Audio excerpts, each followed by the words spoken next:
O que as empresas precisam para entrar na era dos agentes de AI? Como o avanço da AI e dos agentes autônomos está redefinindo o papel do CIO e da TI dentro das empresas? Quais são os principais requisitos técnicos e organizacionais para construir arquiteturas preparadas para os agentes de AI reais e não apenas automações? Essas e outras perguntas você encontra no nosso podcast.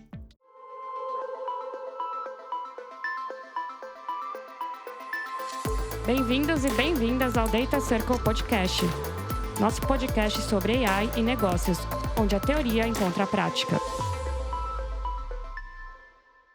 Salve, salve, membros do Data Circle, nossa comunidade de tecnologia que une negócios e AI.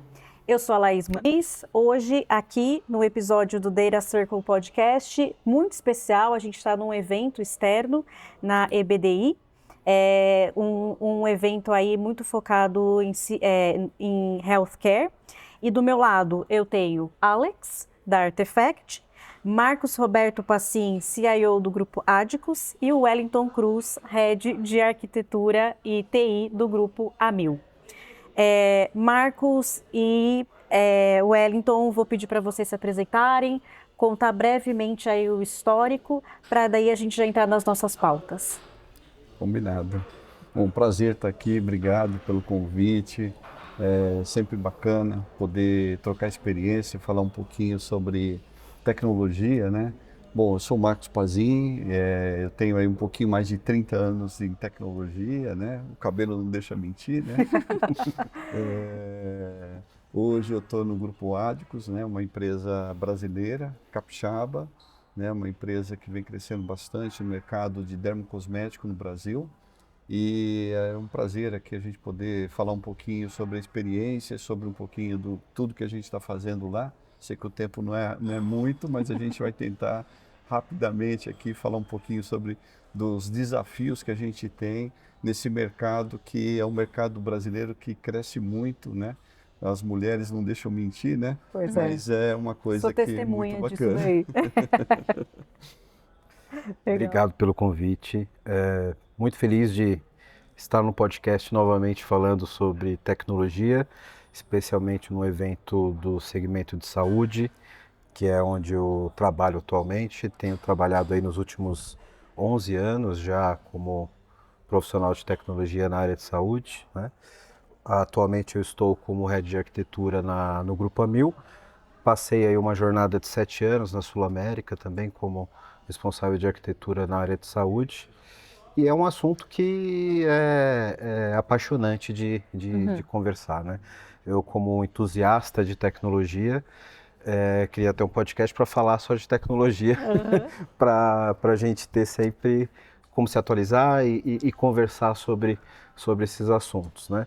E aplicar isso na área de tecnologia, ainda mais um momento tão especial como é o momento que a gente tem vivido com o advento do LLM, da inteligência artificial generativa. Acho que é um privilégio para todos dessa geração de profissionais que estão de fato passando por essa transformação, independente do segmento onde estejam atuando, né? Mas em saúde é ainda mais fascinante. Legal. Vou para a primeira perguntinha. Como que vocês têm percebido, né, a evolução de AI nas áreas de tecnologia das empresas que vocês estão atualmente? Vocês acham que é um movimento que deixou de ser um projeto e passou a ser uma competência mais estratégica? Eu vejo que a bolha da IA ela estourou, né? Então hoje não se fala mais inteligência artificial somente na área de tecnologia, né? E isso em certa medida, até para nós executivos, é até um desafio da gente contingenciar esse hype e essa sede que as pessoas têm da forma como elas aplicam IA no próprio dia a dia, e elas querem levar iniciativas de IA cada vez mais adiante, para que a gente consiga fazer isso ser feito da forma correta, da forma governável, da forma segura e da forma que seja sustentável na linha do tempo, né? Então, eu não tenho dúvida nenhuma que a IA pulou os muros dos departamentos de todas as companhias, né? E da mesma forma que a gente pensa em projetos estruturantes, hoje a gente tem gente na área de negócios, tem os usuários pensando também como utilizar a inteligência artificial para resolver problemas do seu cotidiano, né? Então eu acho que isso sim é uma tendência. A gente vai democratizar cada vez mais a tecnologia e cabe a nós direcionar isso para um caminho governável, para um caminho seguro, porque ainda é um terreno que muitas empresas não sabem exatamente como lidar, né? Tem guarda-reios que precisam ser estabelecidos, precisamos ter controles, até para medir ROI, etc. Sim. Que às vezes a gente tem que dar uma segurada na empolgação do usuário e colocar a coisa de fato como precisa ser feita, né? Acho que só um ponto sobre essa questão de dar uma segurança sobre essa ambição. Acho que a IA, sobretudo com GenAI, claramente gerou uma alta demanda do lado do negócio, mas talvez gerou mais uma frustração no lado do TI para explicar o que é possível e não possível, tá? Porque é muito fácil fazer um POC, é muito fácil fazer agora uma demo. E a AI Studio, posso montar rapidinho uma pequena app, parece muito rápido. E aí, quando chega o momento onde a gente tem que, o POC, o piloto, o conceito a gente provou, agora temos que entrar na fase de produtização de verdade e de desenvolvimento. A gente se enfrenta com muitas barreiras, mas temos que ter camada de segurança dos dados, vou ter que ter assegurar justamente o processamento desses dados de maneira muito mais real-time. Tem muitos elementos que o time do business às vezes não se dá conta. E então, ter um pouco esse relacionamento onde vocês têm que justamente explicar um pouco mais, justamente a ambição, a gente se acredita muito, a gente adora o piloto, mas o caminho para chegar lá tem que seguir algumas... Sim, acredito nisso. Sabe? Eu acredito que, assim, acho que a IA chegou e ficou, né? Não tem mais volta, né? A gente não tem que falar assim, isso daí é moda, daqui a pouco acaba. Acho que é o que a gente tem que pensar, porque quando começou o RPA também tinha muito isso, né? RPA virou moda, hoje já está dentro das empresas, já embarcou, já está lá. Aí veio a história da IA e cada evento que a gente vai, cada treinamento que a gente faz, cada podcast que a gente escuta, a gente escuta e muda. Agora não é mais isso, agora já é IA, mudou agora. Eu acho que assim, as empresas, e também tem outra coisa, né? Tem uma pressão interna também nas empresas para você adotar a IA, né? O presidente que foi no evento que falou que o outro diretor lá da outra empresa usa lá, Ou que foi ele quer apresentado trazer algum para a caso, empresa. né?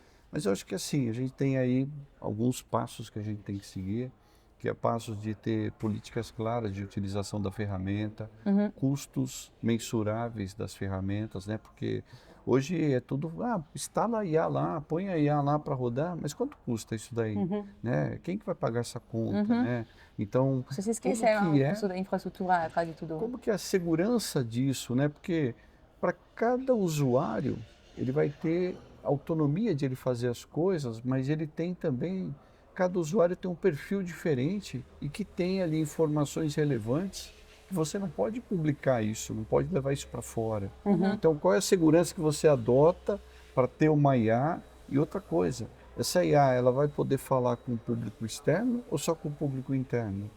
Né? Então, acho que isso são pontos importantes, porque eu falo, se você ensinar a IA coisa errada, vai sair coisa errada. Exato. Então, se você não tiver uma base de dados, Governança. de informação segura, no qual você consiga tirar proveito disso daí, é muito complicado você falar de IA por falar, né? Então, acho que assim, lá na Adicus a gente sim vem adotando IA, as áreas vêm buscando adotar IA, mas a gente tem muita preocupação de qual é a governança, qual é a segurança, como que a gente vai adotar isso, qual é o custo disso, como que a gente vai... E hoje você tem IA para determinados segmentos que são importantes, você até entender qual que é a melhor IA para você. Né? Então, a gente vem adotando lá políticas de trazer a IA para serviços internos, porque está dentro de casa, e serviços que sejam fáceis de você adotar e colocando que aquela base que você tem muito bem estruturada e sabe o resultado que você espera, colocando a IA para trabalhar para você, né? Então, isso para nós é muito importante. Eu acho que o fato da inteligência artificial como o ChatGPT, Copilot, ter furado a bolha e chegado no usuário, causou uma falsa sensação de que é tudo muito simples e muito fácil de resolver. Todo mundo acha que é de graça. Instantâneo, Todo né? mundo Um acha que é de demanda. graça. Então, Exatamente. vai se fazer um pouco, mas não... Exatamente. Então, o ponto que o Marcos colocou ele é muito importante pelo seguinte: a gente teve que passar por uma evangelização, tanto dos executivos quanto dos usuários, de que, primeiro, sobre o uso, né? Então, acho que agora isso está um pouco mais claro, mas antes a gente ia falar para o coleguinha que ele não pode colocar um contrato confidencial no ChatGPT para ele resumir. Sim. Né? Então, primeiro a gente teve que passar por essa questão da evangelização do uso e depois a gente tem que falar que desenvolver uma aplicação com IA é desenvolvimento de software como qualquer software. Exatamente. Então ele precisa ter governança, ele precisa ter requisito, ele precisa ter orçamento, precisa ter budget, precisa ter governança. Né? Então, não é porque o ChatGPT te responde tudo muito rápido que o software que tem inteligência artificial embarcada, ele vai te atender tão rápido quanto, ou ele não vai ter os guarda-reios que o ChatGPT tem. Né? Então, inteligência artificial continua sendo software. E desenvolver software ainda precisa de segurança, precisa de governança e precisa de requisitos. Né? Então, isso tem que ficar mais claro dentro das TIs. Até porque, como o Marcos falou, tem uma pressão muito grande dos executivos, porque criou-se uma ficção que muitas vezes se confirma como realidade, mas que não é uma regra, de que a IA vai sempre te dar eficiência operacional.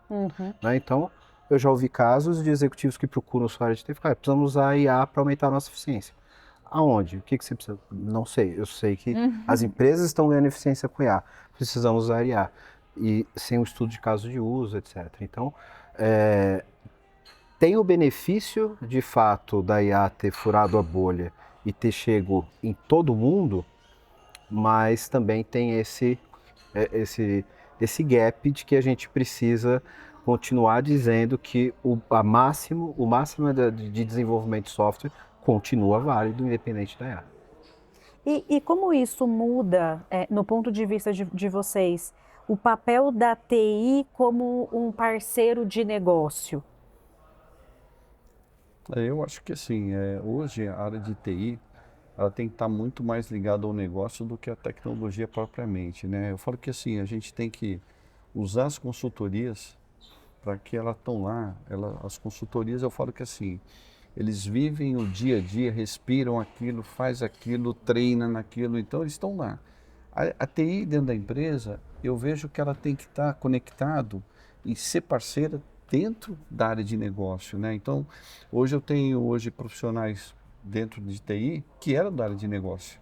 Isso é muito bom, por quê? Porque na hora que você vai falar algum tema com a área de negócio junto daquela pessoa de TI que está ali com você, é outra conversa, né? A gente entende o resultado que a área espera, né? Porque a área de TI, antigamente, ela era uma área que ela só processava o que pediam, né? Ó, eu quero 2 bananas, toma 2 bananas. Não sabia para que era, o que ia se fazer, enfim, processava e entregava. Hoje eu falo que a área de TI, ela tem que ser estratégica dentro da empresa. E a estratégia hoje eu estou preocupado com que o cliente que vai lá na loja fazer uma compra, o que ele quer, como que ele quer ser bem atendido, o que eu posso fazer para ele comprar mais, como que eu posso abraçar esse cara para que ele esteja dentro da empresa feliz com o que ele está comprando. Então, eu não vejo a área de contabilidade, de contas a pagar. Eu acho que essas áreas, elas têm que estar preparadas para suportar isso. Né? Mas a área de TI, ela tem que estar olhando o quê? O negócio, o resultado. Né? Como então, melhorar o negócio, exatamente, né? Como né? melhorar o resultado. Eu gosto muito, perto do escritório tem uma das lojas nossas, eu vou de vez em quando, fico a semana lá na loja, entendendo como que a vendedora está fazendo, por que ela está fazendo. E E aí, você trazer a estratégia da IA para isso daí, entendeu? Pô, eu vou ajudar ela na hora que ela estiver fazendo isso, dar uma resposta para ela falar para o meu cliente, como que eu posso fazer isso, sabe? Entender isso daí. Porque muitas vezes a gente se coloca só no papel nosso de TI, de falar, olha, isso aí eu faço, isso eu não faço, isso dá, isso não dá. Eu sou muito mais na linha de, olha, o que que eu vou te ajudar? Como que eu posso fazer isso para você? Como eu posso priorizar Como que também, eu posso priorizar? E quando a gente leva a tecnologia pura, eu falo que assim, eu quero ter parceiros trabalhando comigo que conhece aquilo, vive aquilo, que ele vai me dar muito mais resposta, muito mais rápido do que eu ter profissionais dentro do meu time, que eu tenho que ficar treinando ele, preparando ele, arrumando ele, e na hora que ele fica bom, o mercado leva ele embora. Né? Geralmente é isso que acontece, né? Então, eu falo que assim, a gente vira, na verdade, uma escola, né, para eles. Então, eu falo assim, pô, eu quero que esse cara que está lá dentro, ele me ajude a resolver o problema das áreas de negócio, né? Então, eu sou muito fã dessa linha de, por que não eu ter dentro do time de TI as pessoas chaves das áreas trabalhando comigo e eu trazendo a consultoria para ela fazer o que ela faz de melhor, o que ela trabalha o dia a dia, o que ela come o dia a dia, o negócio dela. Eu já trabalhei do outro lado da consultoria, então eu sei que eles estão o tempo inteiro treinando, se preparando, e outra coisa, eles estão em vários clientes. Isso o que que significa? Ele vai trazer a melhor experiência para mim, né? E isso daí eu não tenho quando eu estou dentro da empresa, porque eu não estou passando projetos em várias empresas. Então, eu acho que essa é uma coisa que a gente tem que olhar bem. E aí, quando você começa a entender o que a área de negócio precisa para melhorar a experiência do cliente, aí você traz a tecnologia e a IA vem junto desse pacote, entendeu? Eu concordo 120% com o Marcos que o profissional de tecnologia, como a gente já viu antigamente, que é o cara que abre e fecha ticket e ele executa simplesmente a tarefa técnica sem contexto, esse cara, se ele ainda existe, ele está fadado a desaparecer, né? Hoje em dia não tem como você falar de tecnologia sem negócio. A tecnologia por tecnologia, ela é uma ciência abstrata que não traz valor. Ela só traz valor aplicada em algum negócio, né? Então, de fato, o papel da tecnologia hoje é um papel de parceiro e de habilitador, né? Assim como a área de negócio precisa ter uma alfabetização digital para entender como funciona o TI, entender o que o mundo digital pode trazer como retorno para o seu negócio, a TI também precisa entender do negócio para ela poder segmentar e, de fato, aplicar o seu conhecimento e a sua especialidade para trazer retorno para a companhia. E, nesse sentido, não existe mais como ser diferente. As duas áreas precisam trabalhar junto porque os objetivos são semelhantes, são compartilhados. O resultado da companhia depende de negócio, depende de tecnologia, né? Então, hoje, muitas empresas já se consideram como empresas de tecnologia atuantes em um determinado mercado. E não tem como você ser um gestor, um executivo de tecnologia, sem entender quais são os KPIs, quais são os OKRs da companhia. Né? Então, a tecnologia sem contexto, ela não faz sentido. Eu acredito muito nisso. Né? O tirador de pedido acabou, né, Marcos? Exatamente. E outra coisa que eu acho que é importante, você tendo todo esse contexto, você consegue levar para a diretoria e aprovar seus projetos. Por quê? Porque é um projeto que não é para TI, é um projeto que é para a empresa. Entendeu? Negócio. Então, quando você pede o dinheiro para o projeto, lá a gente tem muito isso. A área de negócio ela tem que defender o que ela quer. Né? Tudo bem, é um projeto que vai ficar em TI, vai ter todo o gerenciamento de TI, mas o usuário quer o projeto. Não é Os TI sponsors te apoiam também, né? Você tem... Aí você tem um apoio, tem o sponsor, tem o cara da área que vai estar junto do projeto. Aí tudo fica mais fácil. E você consegue reduzir custo, você consegue entregar mais rápido, você consegue fazer projetos hoje que projetos que eu falo que antigamente se falava projeto de 1 ano, 2 anos, hoje os projetos são de 3 meses, 2 meses. Tem projeto que a gente fez de 1 mês. Então, e gente que não acreditava, falava assim, não, esse projeto é 3 meses. Eu falei, não, vou fazer 1 mês.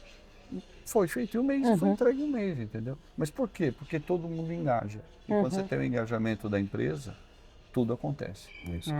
É bem diferente, né, Marcos, você pedir orçamento para implantar uma plataforma de CRM nova, de você pedir orçamento para melhorar a qualidade de atendimento para o cliente. Exatamente. Você está pedindo pelo mesmo orçamento, para o mesmo projeto, mas perceba que o efeito de negócio fica mais claro quando você está ligado a um objetivo central da companhia. E eu acho que nesse sentido, aproveitando o hype da AI e a consciência que as pessoas têm sobre o potencial da tecnologia, se a gente consegue traduzir isso em resultado palpável para a companhia, com um ROI que de fato faça sentido, dentro de um projeto onde o negócio entende o papel da inteligência artificial para otimização de processo, tomada de decisão, e você consegue trazer eficiência na implementação de um projeto de tiro curto, é muito mais fácil para a tecnologia trabalhar em parceria com o negócio para habilitar, de fato, retorno na ponta para o cliente, que é o que, no fim das contas, é o que precisa, que todo mundo espera de resultado. Legal. E hoje muito se fala de agentes de AI, mas ainda o que a gente tem percebido é que poucas empresas têm uma arquitetura preparada para isso, né? No ponto de vista de vocês, quais que são esses pré-requisitos para viabilizar um ecossistema de agentes aí quando a gente fala aí de uma AI até mais avançada? Poderia dar aqui uma série de pontos mais técnicos, mas eu não quero entrar tanto no bit byte, né?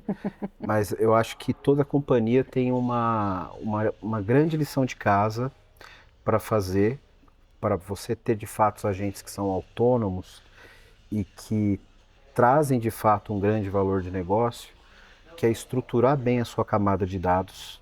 Isso é extremamente importante para você trabalhar com inteligência artificial, né? E ter de fato um blueprint de guardrails e de rastreabilidade e observabilidade de aplicações que de fato vão ser o pilar central de inteligência artificial, né? Hoje, você colocar um agente em produção sem de fato ter toda uma camada de teste, de rastreabilidade, de entender de fato de como a IA chegou naquela decisão, qual o fator de possibilidade dela ter uma alucinação que vai ter uma consequência de negócio, como o Marcos falou, se ela vai estar exposta para o público interno, para o público externo, você é como criar um leão sem você ter uma jaula para segurar. Se for sem ter uma maneira de conter isso depois, né? Então, acho que o grande pilar central de você ter uma boa automação com agentes é cuidar muito bem do seu dado, né? Porque ele é um insumo da tomada de decisão, né?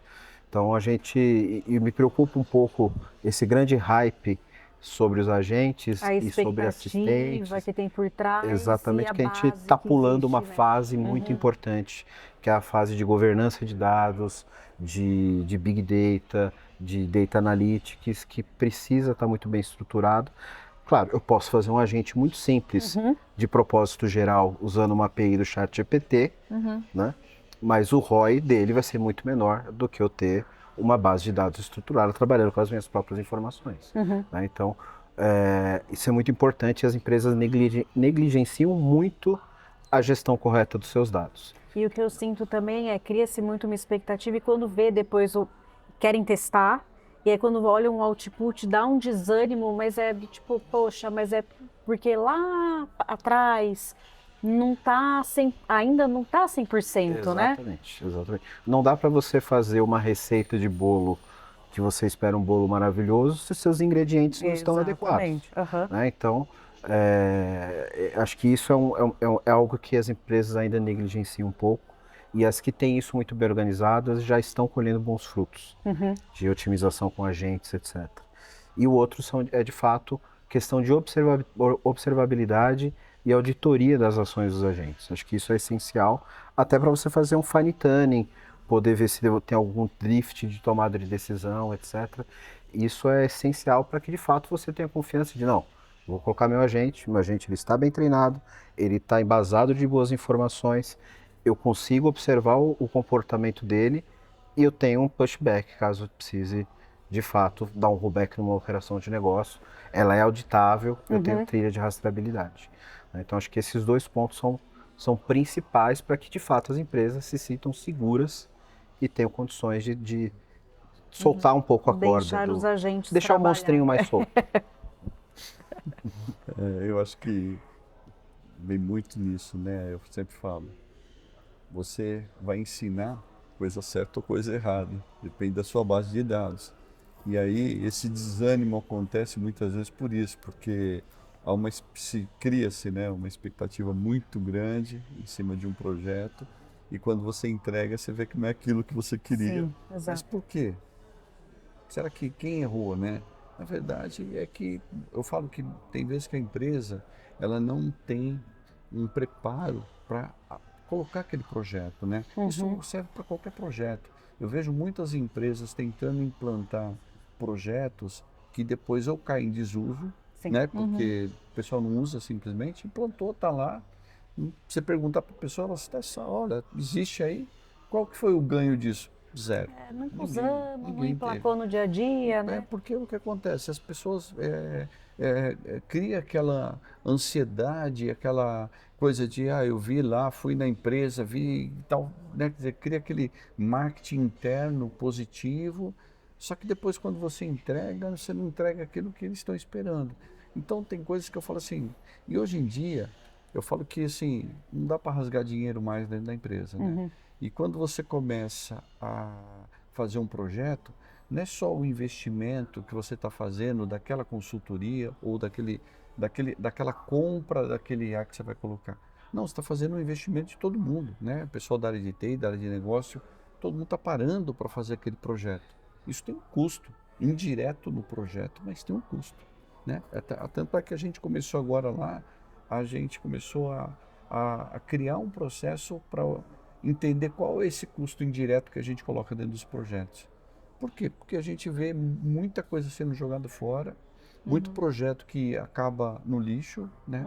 E eu vejo que as empresas hoje, cada vez mais difícil de você conseguir aprovar um projeto. Então, quando você pensa na IA, você tem que estar muito bem preparado, entender muito bem o que você quer, qual é o objetivo. E eu gosto muito da ideia, muitas vezes, de você pegar, né, olhar o mercado, entender o que o mercado está fazendo, ver as experiências positivas que tem no mercado, entender qual foi o retorno que aquela empresa teve e você ir trazendo para dentro da empresa, né? Mas trazendo com segurança, trazendo com o pé no chão, né? E trazendo, olhando para o bolso, né? Porque eu falo assim, você pode ir tudo, desde que você tenha um bolso para pagar tudo, né? Então, eu penso assim que vamos trazer? Vamos colocar? Vamos fazer tudo. Quem vai fazer? Como que vai fazer? O que a gente espera disso? Qual é o retorno disso?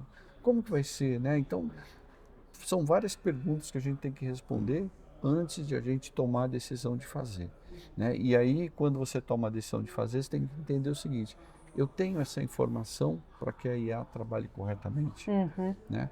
Não, eu vou usar uma base externa para mim me apoiar numa base externa. Ok, qual é a base externa que a gente vai buscar essa informação? Né? Então, são várias perguntas que a gente tem que responder, vários pontos de atenção que eu acho que a gente tem que fazer. E eu gosto muito de ficar olhando qual é o movimento que o mercado está tendo, as empresas fora do Brasil, o que eles estão fazendo, como que eles estão buscando isso daí, porque o Brasil, o custo Brasil hoje, de muita tecnologia, acaba inviabilizando para muitas empresas, né?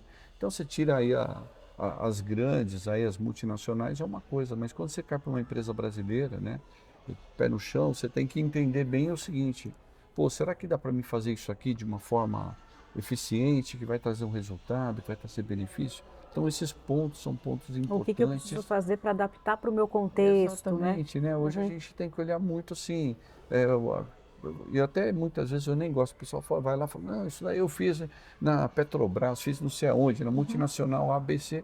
Aí você fala assim, mas não é minha realidade, minha realidade é outra. Eu quero saber empresas do meu segmento, próximo do meu tamanho, o que eles estão fazendo, entendeu? Que é o que é a minha realidade, né? Eu não tenho o orçamento da Petrobras, da multinacional. Meu orçamento é um orçamento de uma empresa brasileira pé no chão. Essa é a diferença que a gente tem hoje, entendeu? Então isso para nós é muito importante, eu ficar olhando isso, entendendo e trazendo o que realmente faz sentido para a gente. Legal. Só para fechar, então, passou super rápido, eu falei, né? Ia passar super rápido.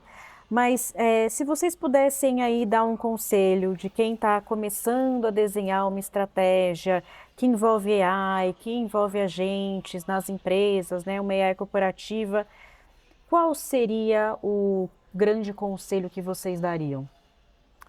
Eu acho que a máxima que a gente utiliza sempre para novas tecnologias emergentes comece pequeno, né?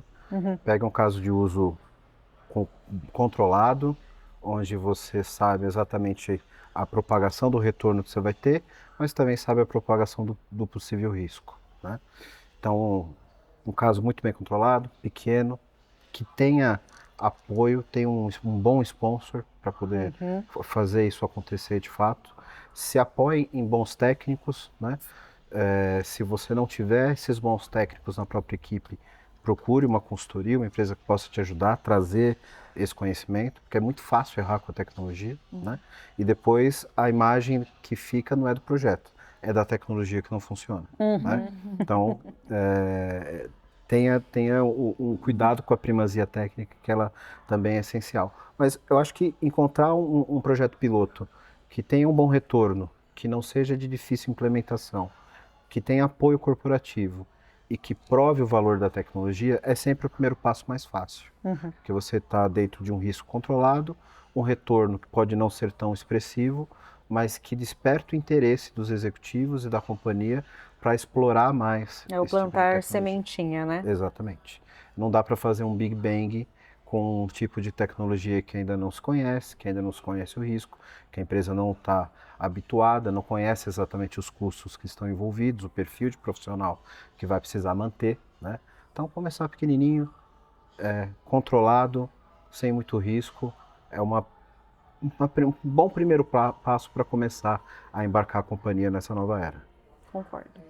Eu acho que, além disso, eu falo assim, planeje muito, estude muito, né? Que eu falo que tudo que você vai fazer, eu falo que assim, um bom planejamento, né? Você, se você não conhece, buscar conhecimento, entender como que o mercado está trabalhando, trazer consultorias com experiência para te apoiar nesse processo, isso eu acho que é muito importante, né? Eu falo que, eu até brinco nos projetos que eu falo assim, vamos suar bastante no planejamento e sangrar menos na entrega do projeto. Na execução, né? Então, eu acho que eu busco sempre, a área de tecnologia, eu falo que assim, a gente nunca pode parar de estudar, né? Porque toda hora está mudando, toda hora tem coisa nova, toda hora, né? Lá a gente usa SAP muda toda hora a sigla dela, né? Então, é uma coisa constante. E eu falo que antes de a gente fazer, vamos entender, vamos estudar, vamos fazer a lição de casa primeiro, né?